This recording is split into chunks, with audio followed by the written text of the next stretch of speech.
Iran যুদ্ধ থেকে বের হওয়ার পথ খুঁজছে আমেরিকা। গত কয়েক সপ্তাহ ধরে ট্রাম্প সরকারের উপদেষ্টাদের সাথে বেশ কয়েকটি রুদ্ধদ্বার বৈঠক করেন আমেরিকার জয়েন্ট চিফের চেয়ার জেনারেল ড্যান কেন।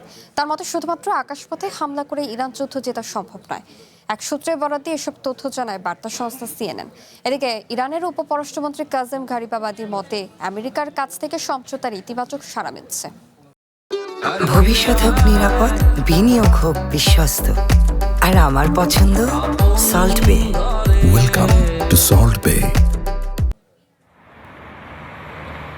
বেশ কিছুদিন ধরেই ইরানে হামলা বন্ধ রেখেছে আমেরিকা। নতুন কোনো হামলা করার চেয়ে বরং তেহরানে যুদ্ধ থেকে বের হয়ে আসার পথ খুঁজছে ওয়াশিংটন।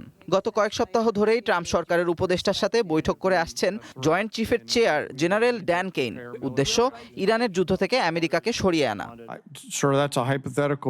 এক সূত্রের বরাত দিয়ে সংবাদ মাধ্যম CNN জানায়, ইরান থেকে সরে আসতে মরিয়া হয়ে উঠেছেন ড্যান কেন। তার মতে শুধু আকাশপথে হামলা করে ইরানের জয় সম্ভব নয়। দীর্ঘস্থায়ী হামলার জন্য ওয়াশিংটনের অস্ত্র ভাণ্ডারের ওপরও চাপ সৃষ্টি হবে, আর ইরানে সেনা নামালে তা হিতে বিপরীত হতে পারে। এদিকে হরমুজ নিয়ে ওমান ও ইরানের চুক্তির বিষয়েও ট্রাম্প সরকারের হস্তক্ষেপ চোখে পড়ার মতো ছিল না। বরং এই চুক্তি বাস্তবায়িত হলে আমেরিকাও সমঝোতায় ফিরবে বলে আশা করছেন ইরানের উপপররাষ্ট্রমন্ত্রী কাজেম গারিবাবাদি। যদিও দুপক্ষের মধ্যে এখনো সরাসরি কোনো আলোচনা হয়নি। অন্যদিকে ইরানও আমেরিকার সাথে যুদ্ধ এগিয়ে নিতে চায় না বলে জানান দেশটির প্রেসিডেন্ট মাসুদ পেজেশকিয়ান। তার মতে ইরান কখনোই এই যুদ্ধ চায়নি, কিন্তু আমেরিকা তাদের কঠিন হুমকির মুখে ফেলেছিল।